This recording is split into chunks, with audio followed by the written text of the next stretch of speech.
Throughout his career, Neil Bonnett was not only a successful NASCAR driver, but he was one of the most popular drivers in the sport, both amongst the fans and his competitors, in a Cup Series career that lasted from 1974 to 1994. He won 18 races, including the World 600 on Memorial Day weekend in 1982 and 1983. However, it is often forgotten that Bonnett tried to compete in the other historic American race that weekend, the Indianapolis 500. How did this happen, and how did Bonnett not actually start the race? In 1977, he won his first two Cup Series races, the Capital City 400 at Richmond Fairgrounds Raceway and the Los Angeles Times 500 at Ontario Motor Speedway, driving for J.D. Stacy Racing in each of them. Despite this success, Stacy and crew chief Harry Hyde sued each other midway through the 1978 season. Rod Osterlund took over the program, but Bonnett struggled to finish races, often due to mechanical issues.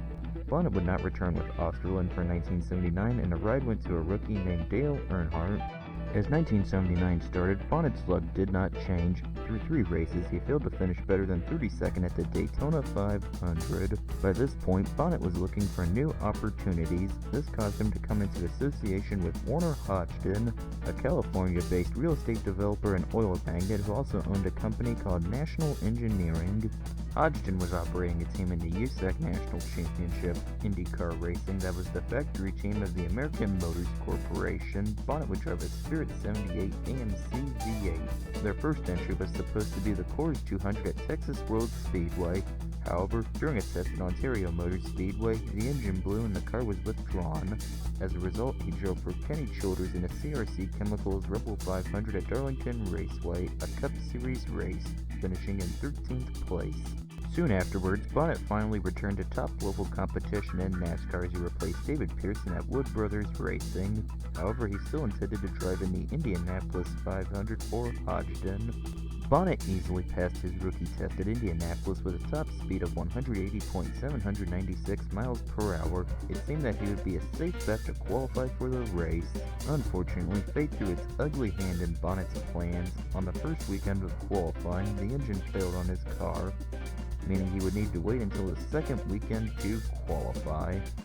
Bonnett also was supposed to drive in the Mason-Dixon 500 at Dover Downs International Speedway, which would be the same weekend as 500 qualifying. The plan was to qualify at Dover on Friday, then at Indianapolis on Saturday, and finally race at Dover on Sunday. However, Dover qualifying was postponed to Saturday due to rain, making Bonnett unavailable for Indianapolis qualifying.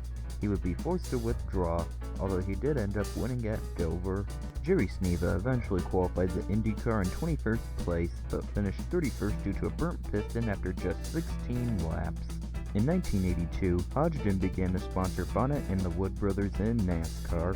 That year, he entered Bonnett in the Indianapolis 500 once again, this time in a Penske PC7 Cosworth DFX. However, Bonnett never saw any track time in the car, ending his IndyCar career for good. The fact that Bonnett never actually qualified for the Indianapolis 500 was not a reflection on him, but rather a combination of bad timing and even worse luck. Perhaps if Bonnett came back another year, he could have made a run at the Borg Warner Trophy.